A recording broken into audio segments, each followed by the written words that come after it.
তার আঙুলগুলো নড়ে উঠল।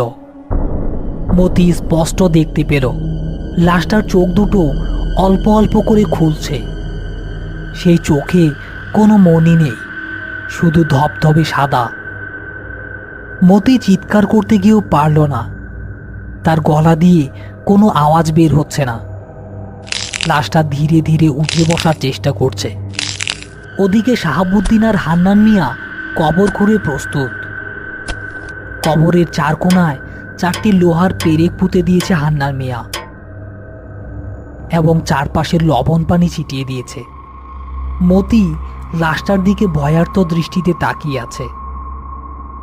লাশটা এখন পুরোপুরি উঠে বসেছে এবং ফিসফিস করে কিছু একটা বলছে। আমার বাক্স আমারে ফিরাইয়া দে, ফিরাইয়া দে।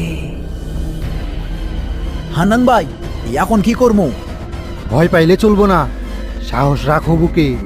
মতি, বাক্সটা আমার হাতে দে, আমি যা বলি তাই করবি। আমরা 3জন মিল্লা লাশটারে কবরে ফেলামু, এক মুহূর্ত দেরি করা যাইব না। মতি কাঁপা কাঁপা হাতে বাক্সটা হান্নান মিয়াকে দিয়ে দিল। হান্নান মিয়া সেটা হাতে নিয়ে কিছু দোয়া দরুদ পড়তে শুরু করলো। হঠাৎই সেই শুকনো মরাটা একটা